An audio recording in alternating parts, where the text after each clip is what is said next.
আসসালামু আলাইকুম প্রিয় পরিণতি টিভি চ্যানেলের ভাই ও বোনেরা, আশা করি আল্লাহর রহমতে আপনারা সকলে ভালো আছেন।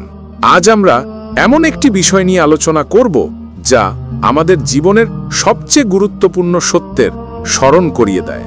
আমরা এই দুনিয়ায় চিরকাল থাকব না, একদিন আমাদের সকলকে এই দুনিয়া ছেড়ে চলে যেতে হবে। আল্লাহ তাআলা পবিত্র কুরআনে বলেছেন, প্রত্যেক প্রাণীকে মৃত্যুর স্বাদ গ্রহণ করতে হবে। সূরা আল ইমরানের 185 নম্বর আয়াত। প্রিয় ভাই ও বোনেরা, একবার চিন্তা করে দেখুন, আপনার দাদা যিনি আপনাকে ছোটবেলায় চকলেট কিনে দিতেন, খেলনা এনে দিতেন, তিনি এখন কোথায়? আপনার বাবা যিনি আপনাকে কোলে করে আদর করতেন, তিনি এখন কোথায়? তারা হয়তো আজ কবরে শুয়ে আছেন। আমরাও একদিন তাদের পাশে শুয়ে থাকব। তাহলে কেন আমরা আল্লাহর পথে ফিরে আসছি না? কেন আমরা মসজিদে যাচ্ছি না?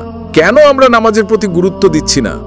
নবীজি সাল্লাল্লাহু আলাইহি ওয়াসাল্লাম বলেছেন, যে ব্যক্তি 5 ওয়াক্ত নামাজের প্রতি যত্নবান হয়, কায়ামতের দিন তা তার জন্য নূর হবে, তার ঈমানের প্রমাণ হবে এবং তার নাজাতের কারণ হবে। ইবনে হিব্বান, হাদিস 144। প্রিয় ভাই ও বোনেরা, নামাজ আমাদের জন্য কতটা গুরুত্বপূর্ণ তা কি আমরা ভেবে দেখেছি? নামাজ আমাদের আল্লাহর সাথে সরাসরি কথা বলার মাধ্যম। নামাজ আমাদের দুনিয়া ও আখেরাতের সফলতার চাবিকাঠি। কিন্তু আমরা কেন এই নামাজ থেকে দূরে সরে যাচ্ছি? কেন আমরা দুনিয়ার পেছনে ছুটে বেড়াচ্ছি অথচ আল্লাহর কথা ভুলে যাচ্ছি? হযরত উমর ইবনে খাত্তাব রাদিয়াল্লাহু আনহু বলেছেন, নামাজ ছাড়া ইসলাম নেই। এই কথাটি কতটা গভীর! নামাজ আমাদের ঈমানের স্তম্ভ। নামাজ না পড়লে আমাদের ঈমান দুর্বল হয়ে যায়। আমরা যদি মসজিদে না যাই, নামাজের জন্য সময় না দিই, তাহলে আমরা কিভাবে আল্লাহর রহমতের আশা করতে পারি? নবীজি সাল্লাল্লাহু আলাইহি ওয়াসাল্লাম আরো বলেছেন, যে ব্যক্তি ইচ্ছাকৃতভাবে নামাজ ছেড়ে দেয়, তার থেকে ইসলামের প্রতিশ্রুতি তুলে নেওয়া হয়। সুনানে নাসাই, হাদিস 463। প্রিয় ভাই ও বোনেরা, আসুন আমরা নিজেদের প্রশ্ন করি, আমরা কি সত্যিই আল্লাহর জন্য সময় দিচ্ছি? আমরা কি মসজিদের পথে পা বাড়াচ্ছি? আমরা কি নামাজের মাধ্যমে আল্লাহর সাথে আমাদের সম্পর্ক মজবুত করছি? এই দুনিয়া আমাদের জন্য অস্থায়ী, কিন্তু আখেরাত চিরস্থায়ী।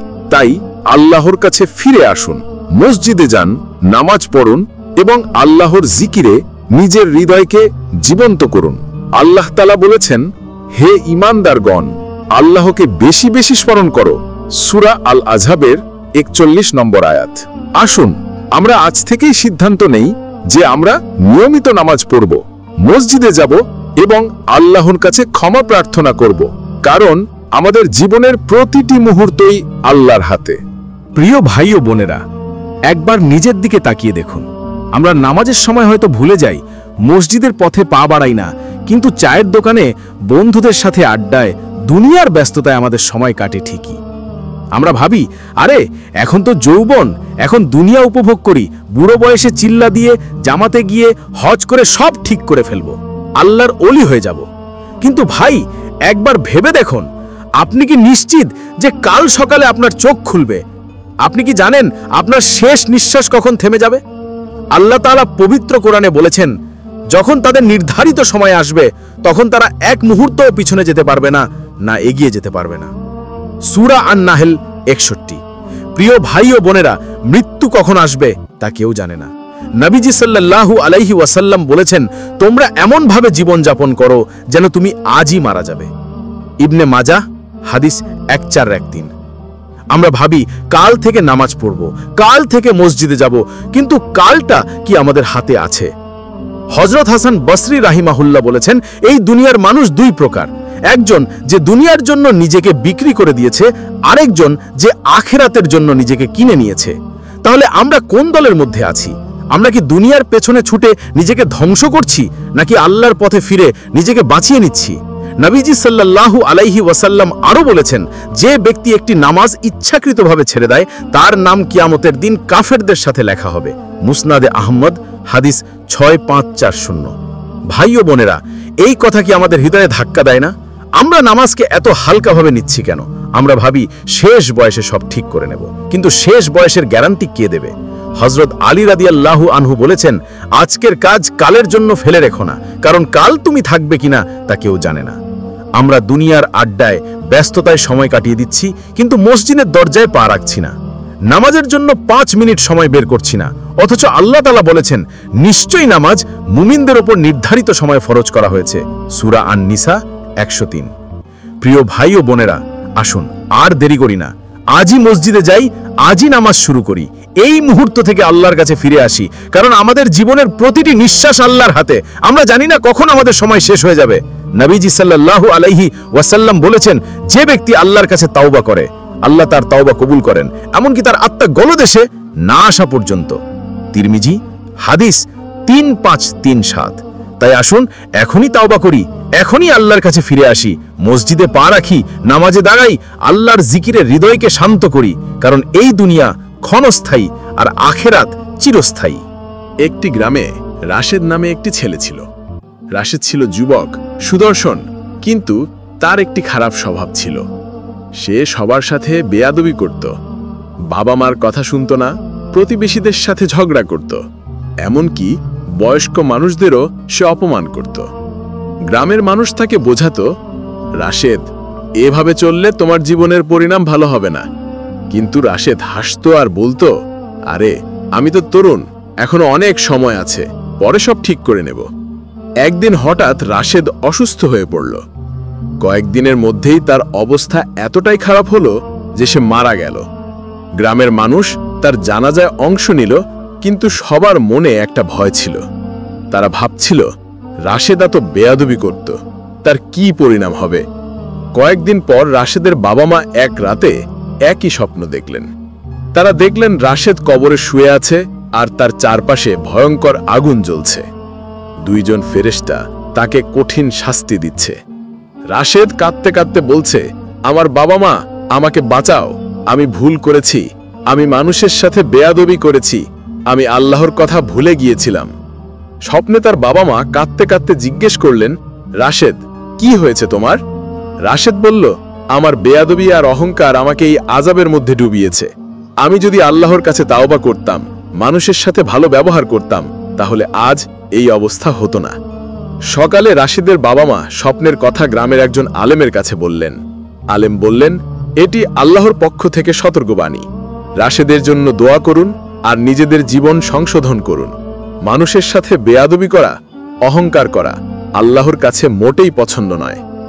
হাদিস ও শিক্ষা। প্রিয় ভাই ও বোনেরা, এই গল্প আমাদের কি শেখায়? আল্লাহ তাআলা পবিত্র কোরআনে বলেছেন, হে মানুষ, তোমাদেরকে একে অপরের প্রতি দয়াশীল হতে বলা হয়েছে। সূরা আল বালাদের 17 নম্বর আয়াতে। নবীজি সাল্লাল্লাহু আলাইহি ওয়াসাল্লাম বলেছেন, যে ব্যক্তি মানুষের প্রতি দয়া করে না, আল্লাহ তার প্রতি দয়া করেন না। সহিহ বুখারীর হাদিস নাম্বার 6013। আমাদের আচরণ কতটা গুরুত্বপূর্ণ তা কি আমরা ভেবে দেখেছি? হযরত আবু হুরায়রা রাদিয়াল্লাহু আনহু থেকে বর্ণিত, নবীজি সাল্লাল্লাহু আলাইহি ওয়াসাল্লাম বলেছেন, অহংকারী ব্যক্তি জান্নাতে প্রবেশ করবে না। সহিহ মুসলিমের হাদিস নাম্বার 91। রাশেদের মতো আমরাও হয়তো ভাবি, এখনো সময় আছে, পরে ঠিক করে নেব। কিন্তু ভাই ও বোনেরা, মৃত্যু কখন আসবে তা কেউ জানে না। আল্লাহ তাআলা বলেছেন, প্রত্যেক প্রাণীকে মৃত্যুর স্বাদ গ্রহণ করতে হবে এবং কিয়ামতের দিন তোমাদের পূর্ণ প্রতিদান দেয়া হবে। সূরা আল ইমরানের 185 নম্বর আয়াতে। হযরত ওমর রাদিয়াল্লাহু আনহু বলেছেন, নিজেকে হিসাবের আগে হিসাব করো, কারণ যে নিজেকে হিসাব করে সে নিজের ত্রুটি বুঝতে পারে। আমরা কি কখনো নিজেদের প্রশ্ন করেছি, আমরা মানুষের সাথে কেমন আচরণ করছি? আমরা কি আমাদের বাবা মা, প্রতিবেশী, বন্ধুদের সাথে ভালো ব্যবহার করছি, নাকি আমরা বেয়াদবি, অহংকার আর উদ্ধত আচরণে লিপ্ত হয়ে পড়ছি? নবীজি সাল্লাল্লাহু আলাইহি ওয়াসাল্লাম আরো বলেছেন, সর্বোত্তম মানুষ সেই যার আচরণ সবচেয়ে উত্তম। সহিহ বুখারীর হাদিস নাম্বার 6020।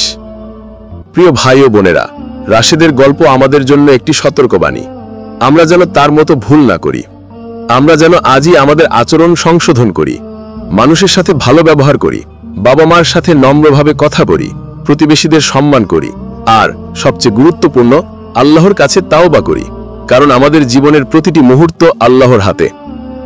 শিক্ষা ও আমল। 1।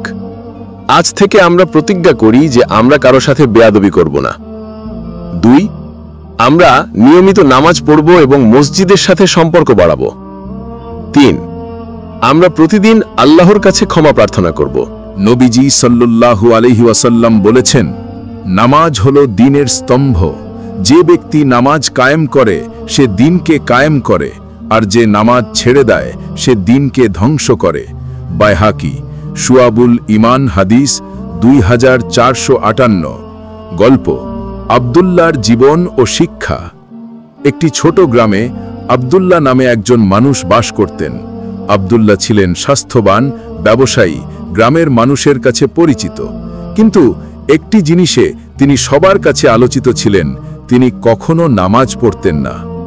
গ্রামের মসজিদের ইমাম সাহেব হজরত মাওলানা ইউসুফ প্রতিদিন ফজরের নামাজের পর আব্দুল্লাহর দোকানে যেতেন। তিনি বিনয়ের সাথে বলতেন, আব্দুল্লাহ ভাই, চলুন মসজিদে যাই, নামাজ পড়ে আল্লাহর কাছে ক্ষমা চাই। নামাজ আমাদের জীবনের সফলতার চাবিকাঠি। আব্দুল্লাহ হাসতেন আর বলতেন, ইমাম সাহেব, আমি বুঝি, কিন্তু এখন তো দোকানে ব্যস্ততা। কাল থেকে ঠিক পড়ব। আমার মন আছে, আমি নামাজ শুরু করব। ইমাম সাহেব মুচকি হেসে বলতেন, আব্দুল্লাহ ভাই, কালটা কিন্তু আল্লাহর হাতে, আজই শুরু করুন। কিন্তু আব্দুল্লাহ প্রতিবারই বলতেন, কাল থেকে পড়ব ইমাম সাহেব, কাল থেকে ঠিক পড়ব।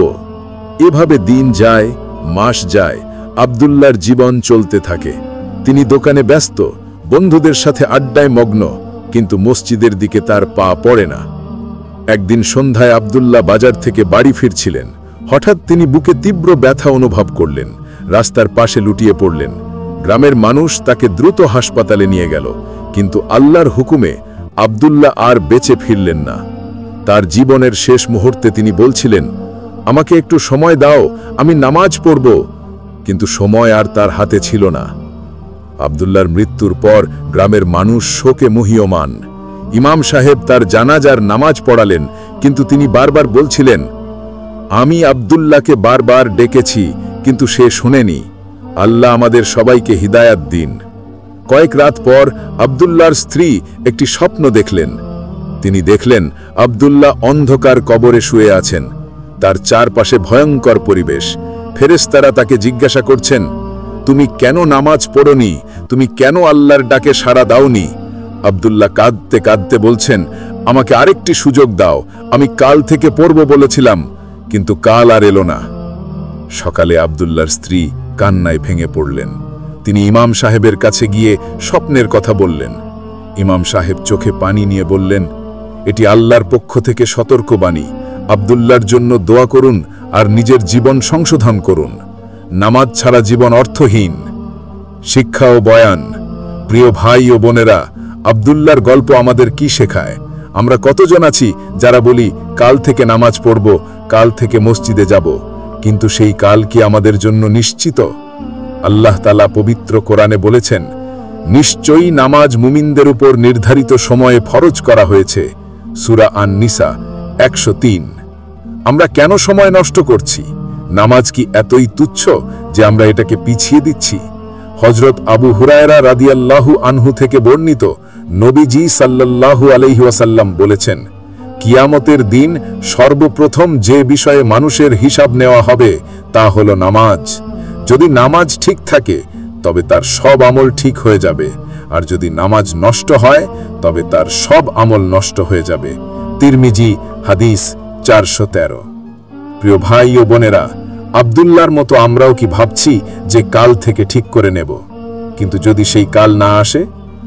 হযরত উমর রাদিয়াল্লাহু আনহু বলেছেন, যে ব্যক্তি আজকের কাজ কালের জন্য ফেলে রাখে সে নিজের ধ্বংসকে আমন্ত্রণ জানায়। আমাদের জীবনের প্রতিটি মুহূর্ত মূল্যবান, প্রতিটি নিঃশ্বাস আল্লাহর দান। তাই আজই ফিরে আসুন, আজই মসজিদে যান, আজই নামাজ শুরু করুন। নবীজি সাল্লাল্লাহু আলাইহি ওয়াসাল্লাম বলেছেন, যে ব্যক্তি আল্লাহর কাছে তাওবা করে আল্লাহ তার তাওবা কবুল করেন যতক্ষণ না তার আত্মা গলদেশে পৌঁছে। তিরমিজি, হাদিস 3537। প্রিয় ভাই ও বোনেরা, আসুন আমরা আর দেরি না করি, আজই আল্লাহর কাছে ক্ষমা চাই, আজই নামাজের প্রতি মনোযোগী হই। কারণ আমাদের জীবনের শেষ মুহূর্ত কখন আসবে তা কেউ জানে না। আল্লাহ আমাদের সবাইকে হিদায়াত দিন। নবীজি সাল্লাল্লাহু আলাইহি ওয়াসাল্লাম বলেছেন, নিশ্চয়ই আমল নির্ভর করে নিয়তের উপর। প্রত্যেক ব্যক্তি তাই পাবে যা সে নিয়ত করেছে।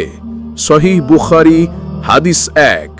গল্প হাজী রফিকের জীবন ও পরিণাম। একটি শহরে হাজী রফিক নামে একজন ব্যবসায়ী ছিলেন। তিনি ছিলেন ধনী, প্রভাবশালী এবং বাহ্যিকভাবে খুবই ধার্মিক মনে হতো।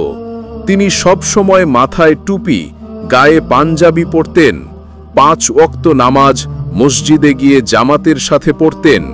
লোকেরা তাকে দেখে বলতো, হাজী রফিক কত বড় নেককার মানুষ, দেখো কিভাবে নিয়মিত নামাজ পড়েন। কিন্তু হাজী রফিকের অন্তরের অবস্থা ছিল ভিন্ন। তিনি নামাজ পড়তেন শুধু মানুষের প্রশংসা পাবার জন্য। তার দোকানে এসে যারা তাকে ধার্মিক ভাবত, তাদের বিশ্বাসের সুযোগ নিয়ে তিনি ওজনে কম দিতেন, মালের দামে ঠকাতেন, এমনকি মানুষের সাথে মিথ্যা কথা বলতেন। গ্রামের একজন বুজুর্গ ব্যক্তি তাকে বারবার বোঝাতেন, হাজী সাহেব, নামাজ তো আল্লাহর জন্য পড়তে হয়, মানুষকে ঠকানো বন্ধ করুন, আল্লাহর কাছে তওবা করুন। কিন্তু হাজী রফিক হেসে বলতেন, আমি তো নামাজ পড়ি, হজ করে এসেছি, আমার কি সমস্যা, আল্লাহ তো আমাকে মাফ করে দেবেন। এভাবে দিন চলছিল। হঠাৎ একদিন হাজী রফিক তার দোকানে বসে থাকতে থাকতে বুকে তীব্র ব্যথা অনুভব করলেন। তিনি কিছু বোঝার আগেই মাটিতে লুটিয়ে পড়লেন। লোকজন তাকে হাসপাতালে নিয়ে গেল, কিন্তু আল্লাহর হুকুমে তিনি আর ফিরলেন না। তার মৃত্যুর খবর শুনে শহরের মানুষ শোকে মুহ্যমান হল। তারা বলল, হাজী রফিক তো এত নেককার ছিলেন, তার জান্নাত নিশ্চিত। কিন্তু এক রাতে হাজী রফিকের ছেলে ও মেয়ে একই স্বপ্ন দেখল।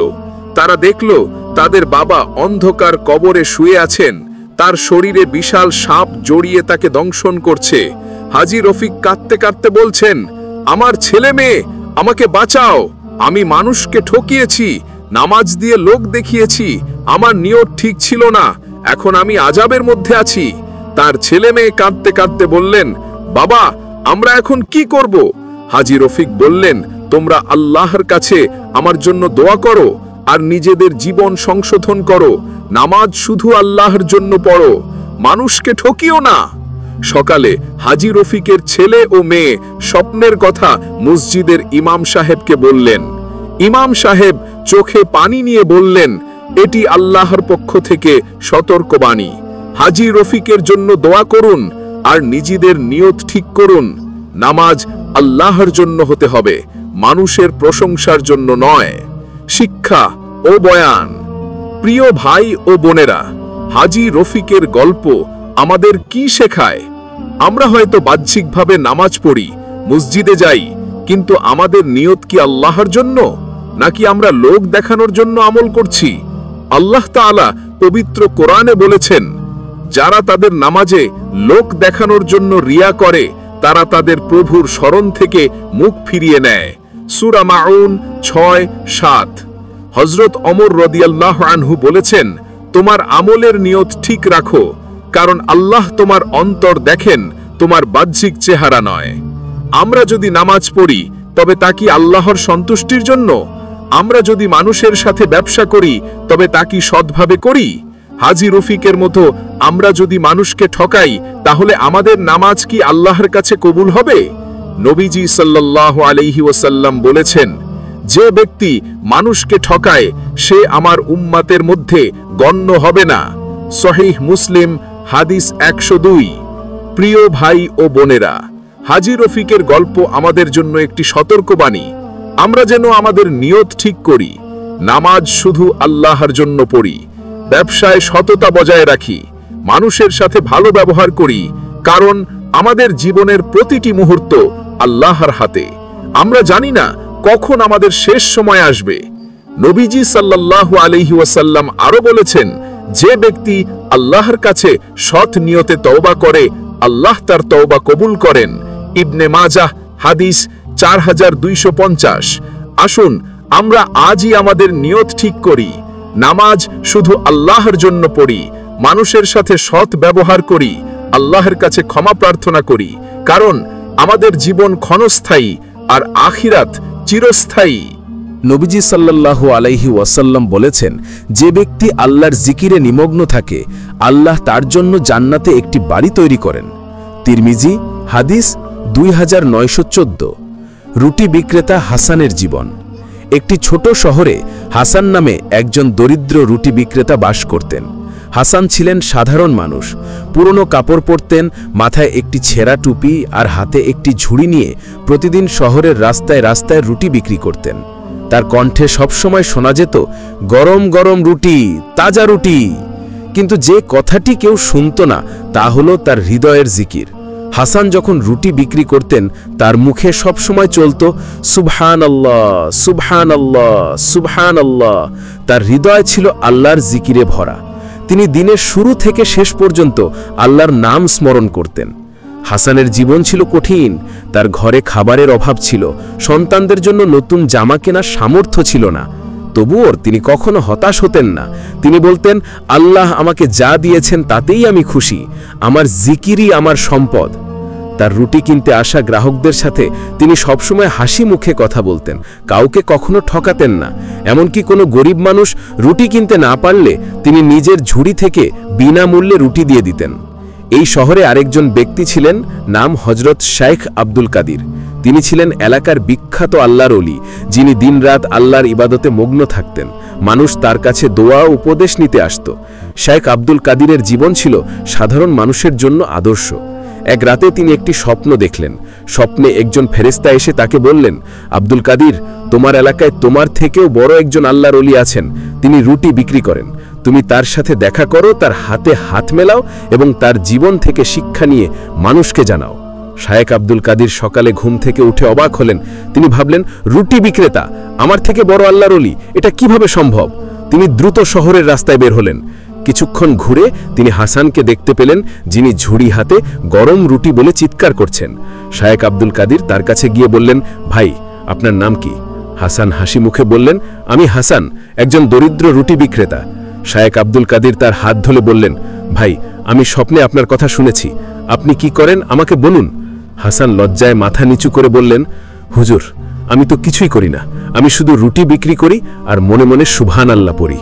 আমার হৃদয়ে আল্লাহর জিকির ছাড়া আর কিছুই নেই। আমি দরিদ্র, কিন্তু আল্লাহ আমাকে তার জিকিরের ধন দিয়েছেন। শায়েখ আব্দুল কাদিরের চোখে পানি চলে এলো। তিনি হাসানের হাত শক্ত করে ধরে বললেন, ভাই, আপনি সত্যি আল্লাহর ওলি। আপনার জিকির আর খাঁটি নিয়ত আপনাকে আল্লাহর কাছে প্রিয় করে তুলেছে। শায়েখ আব্দুল কাদির পরে মসজিদে গিয়ে মানুষের কাছে হাসানের গল্প বললেন। তিনি বললেন, একজন দরিদ্র রুটি বিক্রেতা আমাদের শিখিয়েছেন যে আল্লাহর নৈকট্য লাভের জন্য ধন সম্পদ বা বড় বড় আমলের প্রয়োজন নেই, শুধু খাঁটি নিয়ত আর আল্লাহর জিকিরই যথেষ্ট। প্রিয় ভাই ও বোনেরা, হাসানের গল্প আমাদের কি শিখায়? আমরা হয়তো ভাবি আল্লাহর ওলি হতে হলে বড় বড় আমল করতে হবে, কিন্তু হাসান আমাদের দেখিয়েছেন যে একটি খাঁটি হৃদয় আর আল্লাহর জিকিরই আমাদের আল্লাহর কাছে প্রিয় করে তুলতে পারে। আল্লাহ তাআলা পবিত্র কুরআনে বলেছেন, যারা আল্লাহকে স্মরণ করে দাঁড়িয়ে, বসে এবং শুয়ে তারা আল্লাহর প্রিয় বান্দা। সূরা আল ইমরান 191। হযরত আবু হুরায়রা রাদিয়াল্লাহু আনহু থেকে বর্ণিত, নবীজি সাল্লাল্লাহু আলাইহি ওয়াসাল্লাম বলেছেন, যে ব্যক্তি দিনে 100 বার সুবহানাল্লাহ বলে তার গুনাহ সমুদ্রের ফেনার মতো হলেও মাফ করে দেওয়া হয়। সহিহ বুখারী হাদিস 6405। প্রিয় ভাই ও বোনেরা, হাসানের মতো আমরাও যদি আমাদের দৈনন্দিন জীবনে আল্লাহর জিকিরে মগ্ন থাকি, তাহলে আল্লাহ আমাদের হৃদয়কে আলোকিত করবেন। আমরা হয়তো দরিদ্র হতে পারি, আমাদের হয়তো বড় বড় আমলের সুযোগ নেই, কিন্তু আমাদের হৃদয়ে আল্লাহর জিকির থাকলে আমরা আল্লাহর কাছে প্রিয় হয়ে যাব। হযরত উমর রাদিয়াল্লাহু আনহু বলেছেন, আল্লাহর জিকির হলো হৃদয়ের ঔষধ। যে ব্যক্তি আল্লাহর জিকির করে তার হৃদয়ে জীবন্ত থাকে। আসুন আমরা হাসানের গল্প থেকে শিক্ষা নেই। প্রতিদিন আমরা যেন আল্লাহর জিকিরে নিজেদের ব্যস্ত রাখি। সুবহানাল্লাহ, আলহামদুলিল্লাহ, আল্লাহু আকবার, এই কথাগুলো আমাদের জিহ্বায় থাকুক। আমরা যেন আমাদের কাজে সততা বজায় রাখি এবং আল্লাহর জন্য খাঁটি নিয়তে আমল করি। নবীজি সাল্লাল্লাহু আলাইহি ওয়াসাল্লাম বলেছেন, যে ব্যক্তি কোনো ব্যক্তিকে হিদায়াতের পথ দেখায় তার জন্য সেই আমলের সমান সওয়াব হয়, অথচ তার সওয়াবে কোনো কমতি হয় না। সহিহ মুসলিম হাদিস 2674। গল্প, দুই বন্ধুর জীবন ও পরিণাম। একটি শহরে দুই বন্ধু ছিল, রহিম এবং কাশেম। রহিম ছিল ধনী ব্যবসায়ী, কিন্তু তার জীবন ছিল পাপে ভরা। সে জুয়া খেলত, মদ পান করত, এমনকি জেনার মতো জঘন্য পাপেও লিপ্ত ছিল। তার জীবনে এমন কোনো খারাপ কাজ ছিল না যা সে করেনি। অন্যদিকে তার বন্ধু কাশেম ছিল 5 ওয়াক্ত নামাজি। সে নিয়মিত মসজিদে যেত, নামাজ পড়ত, কিন্তু তার একটি বড় ত্রুটি ছিল, সে কখনো কাউকে আল্লাহর পথে দাওয়াত দিত না। এমনকি তার বন্ধু রহিম যে ভুল পথে চলছে তাকেও সে কখনো বোঝাতো না। কাশেমের আরেকটি দোষ ছিল, সে সব সময় মানুষের দোষ খুঁজত।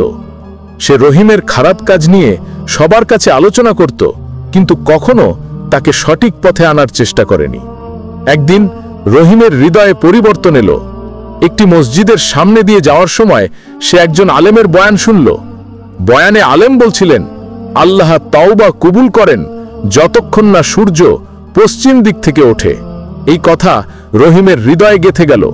সে সিদ্ধান্ত নিল সে তার জীবন বদলে ফেলবে। রহিম সব ধরনের পাপ কাজ থেকে তওবা করল। সে তার সম্পদের একটি বড় অংশ দিয়ে একটি মসজিদ বানালো যেখানে মানুষ নামাজ পড়তে পারে।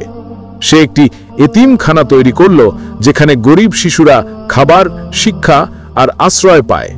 সে গরিবদের মাঝে খাবার বিতরণ করত, মানুষের সাথে ভালো ব্যবহার করত। তার জীবন পুরোপুরি বদলে গেল। কিন্তু দুঃখজনকভাবে রহিমের এই নতুন জীবন বেশি দিন স্থায়ী হল না। একদিন সে হঠাৎ অসুস্থ হয়ে মারা গেল। অন্যদিকে কাশেম তার নামাজ চালিয়ে যাচ্ছিল, কিন্তু তার অভ্যাস ছিল মানুষের দোষ ধরা। সে রহিমের তাওবার কথা শুনেও তাকে নিয়ে খারাপ কথা বলতো। ও তো আগে জুয়ারি ছিল, ওর তাওবা কি আর কবুল হবে? কাশেম কখনো তার বন্ধুকে দাওয়াত দেয়নি, তার ভালো কাজের প্রশংসা করেনি। কিছুদিন পর কাশেমও মারা গেল। রহিম ও কাশেমের মৃত্যুর পর শহরের মসজিদের ইমাম সাহেব হযরত মাওলানা ইউনুস সাহেব এক রাতে একটা অদ্ভুত স্বপ্ন দেখলেন। তিনি দেখলেন কাশেম জাহান্নামের আগুনে জ্বলছে। ফেরেশতারা তাকে বলছে, তুমি নামাজ পড়েছিলে, কিন্তু তুমি কখনো মানুষকে আল্লাহর পথে ডাকনি। তুমি সবসময় মানুষের দোষ ধরতে ব্যস্ত ছিলে। কাশেম কাঁদতে কাঁদতে বলছিল, আমাকে মাফ করো, আমি ভুল করেছি। এরপর ইমাম সাহেব দেখলেন রহিম জান্নাতের বাগানে বসে আছে, তার চারপাশে ফুল আর নদী, তার মুখে হাসি। ফেরেশতারা বলছিল, রহিম, তুমি তাওবা করেছিলে, মানুষের জন্য মসজিদ বানিয়েছিলে, এতিমদের আশ্রয় দিয়েছিলে। আল্লাহ তোমার তাওবা কবুল করেছেন। সকালে ইমাম সাহেব মসজিদে গিয়ে এই স্বপ্নের কথা মানুষের কাছে বললেন। তিনি বললেন, এই স্বপ্ন আমাদের জন্য একটি শিক্ষা। নামাজ আমাদের ঈমানের স্তম্ভ, কিন্তু শুধু নামাজই যথেষ্ট নয়। আমাদের নিয়ত ঠিক রাখতে হবে, মানুষকে আল্লাহর পথে ডাকতে হবে, আর অন্যের দোষ ধরা বন্ধ করতে হবে। রহিমের তাওবা এবং তার ভালো কাজ তাকে জান্নাতে নিয়ে গেছে। আমরাও যেন আল্লাহর কাছে তাওবা করি এবং আমাদের আমলকে আল্লাহর জন্য খাঁটি করি। নবীজি সাল্লাল্লাহু আলাইহি ওয়াসাল্লাম বলেছেন, যে ব্যক্তি আল্লাহর কাছে তাওবা করে, আল্লাহ তার তাওবা কবুল করেন যতক্ষণ না তার আত্মা গলদেশে পৌঁছে। তিরমিজি হাদিস 3537। আসুন আমরা আজই তাওবা করি। আমরা যেন নামাজের পাশাপাশি মানুষের প্রতি দয়াশীল হই, তাদের হিদায়াতের জন্য কাজ করি এবং অন্যের দোষ ধারা বন্ধ করি। কারণ আমাদের জীবন ক্ষণস্থায়ী আর আখিরাত চিরস্থায়ী। নবীজি সাল্লাল্লাহু আলাইহি ওয়াসাল্লাম বলেছেন, যে ব্যক্তি হারাম সম্পদ অর্জন করে এবং তা থেকে দান করে, তার দান কবুল হয় না। আর যদি সে তা খরচ করে, তাতে কোনো বরকত থাকে না। আর যদি সে তা রেখে যায়, তবে তা তার জন্য জাহান্নামের পথ হবে। ইবনে হেব্বান হাদিস 3367। গল্প মুরব্বী আব্দুর রশিদের জীবন ও পরিণাম। একটি গ্রামে আব্দুর রশিদ নামে একজন মুরব্বী বাস করতেন।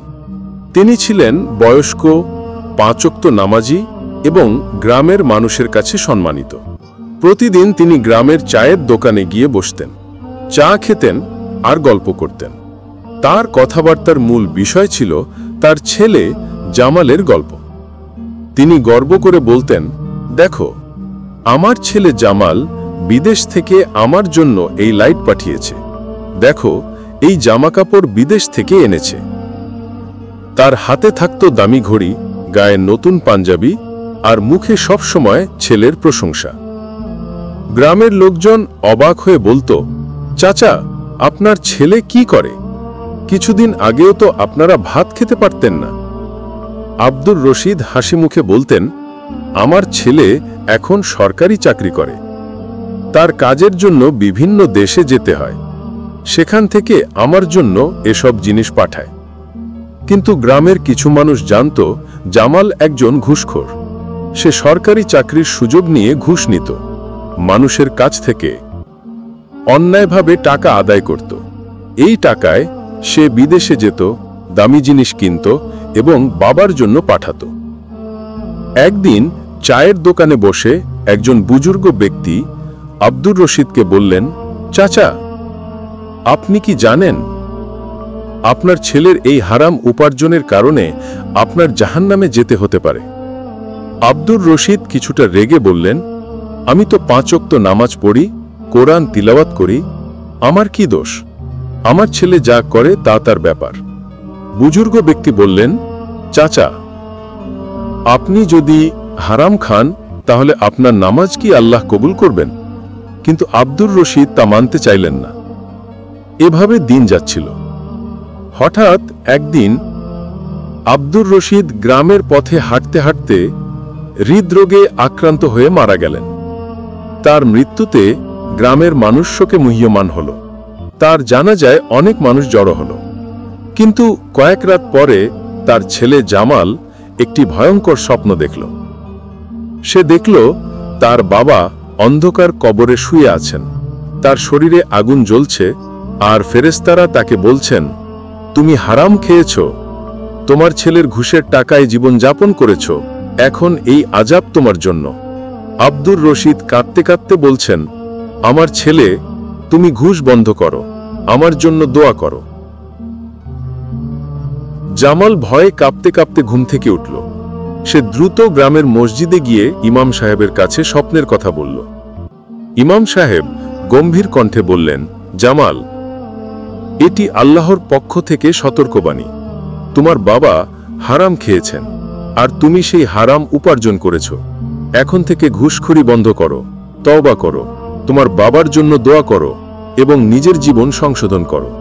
জামাল কাঁদতে কাঁদতে বলল, আমি তওবা করব, আমি আর ঘুষ নেব না।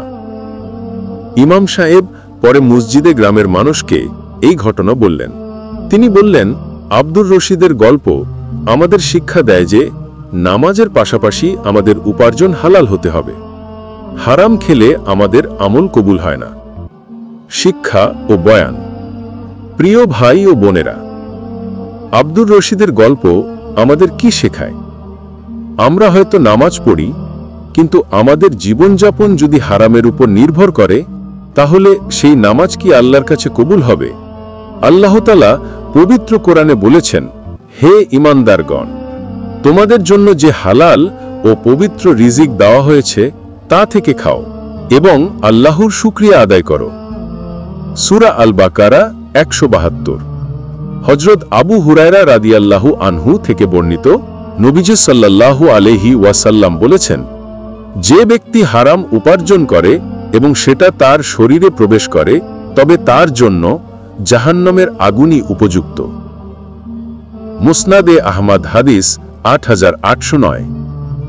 প্রিয় ভাই ও বোনেরা, আব্দুর রশিদের গল্প আমাদের জন্য একটি সতর্কবাণী। আমরা যেন আমাদের উপার্জন হালাল করি। ঘুষ, সুদ, প্রতারণার মাধ্যমে অর্জিত টাকা আমাদের ধ্বংসের কারণ হতে পারে। হযরত ওমর রাদিয়াল্লাহু আনহু বলেছেন যে হালাল উপার্জনের মধ্যে বরকত আছে, আর হারাম উপার্জনের মধ্যে ধ্বংস। আমরা যেন আমাদের জীবন থেকে হারাম দূর করি এবং হালাল রিজিকের জন্য আল্লাহর কাছে দোয়া করি। আসুন আমরা আজই তওবা করি। আমরা যেন হালাল উপার্জনের চেষ্টা করি এবং আমাদের আমলকে আল্লাহর জন্য খাঁটি করি, কারণ আমাদের জীবন ক্ষণস্থায়ী আর আখিরাত চিরস্থায়ী। দোয়া। হে আল্লাহ, আমাদেরকে হালাল রিজিক দান করুন, আমাদেরকে হারাম থেকে দূরে রাখুন, আমাদের নামাজ ও আমলকে কবুল করুন, আমাদেরকে কবরের আযাব থেকে রক্ষা করুন এবং জান্নাতুল ফিরদাউস নসিব করুন। আমিন। ওয়াসসালামু আলাইকুম।